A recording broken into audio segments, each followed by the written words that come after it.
Headlines from Reuters Breakingviews this morning. Standard Chartered's share sell-off looks like it might be overdone. And we're going to talk about the Eurozone as well, how to afford bailouts for Italy and Spain. With me is Peter Tarl-Larsen.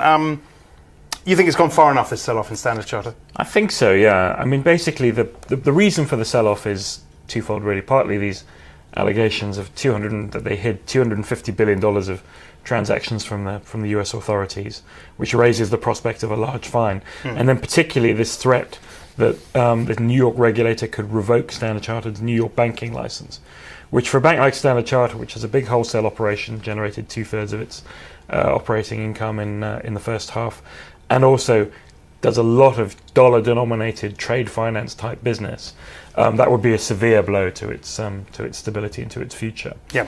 But I think if you set against that, you've got to say, well, what is the chance of that really happening? It seems like this New York regulator has kind of gone out ahead of the pack a bit in terms of what the other regulators really want. The other regulators seem to have been surprised by his action and apparently quite cross about it. And also, I mean, Standard Chartered seems to have basically initiated the review itself, done its own investigation and handed the findings to the US authorities.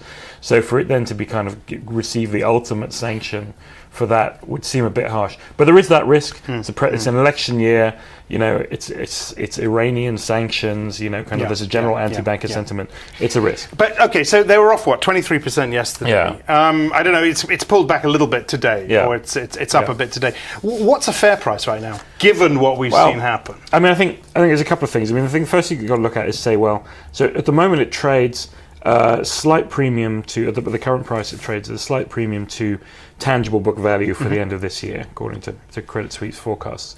And then you set against it, you say, well, this bank is going to probably earn a 14% return on tangible book, you know, this year and in coming years as well. It's in emerging markets. It's got good growth. It's unburdened by a lot of the troubles of the Eurozone or of the US. So actually, that's a pretty good valuation for a bank like that. And then you've got to throw in the fact that there's this perennial, which has been in Standard Chartered stock for years, this perennial bid speculation. So, you know, Temasek's got whatever it is, 18%. If they get disillusioned or annoyed about the valuation, they could always sell. And there are people out there who would buy. There are Chinese banks or Brazilian banks who would be interested in buying Standard, even maybe even US banks, be interested in buying Standard Chartered. So I think that will support the share price. Now, what they're not going to get back is this premium that they had before, which was kind of a sort of reputational premium, the fact that they'd been a bit of a safe haven. But even if you remove that premium from the stock, we think it's hard to see it going much lower at the moment. Okay, well, you're moving to Hong Kong to cover this stuff, so we can expect to hear plenty more from Peter on Standard Chartered and some of the other banks out there as well. Let's quickly go over this Neil Unmack story, how to afford bailouts for Italy and Spain, because based on these calculations, these Breakingviews calculations, it's looking more and more affordable. Yeah, I mean, I think, you know, the sort of the default assumption always was that Spain and Italy were too big to bail. You know, that the bailout funds weren't big enough to handle Spain and Italy if they got into trouble.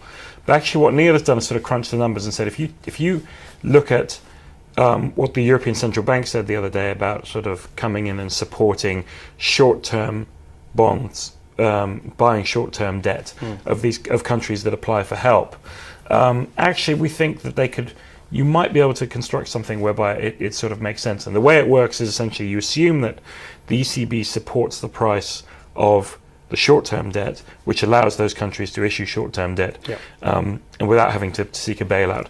And then for their longer-dated maturities, they get help from the Eurozone bailout funds. But they don't need the bailout funds don't, and that's about 600 billion euros for Spain and Italy together.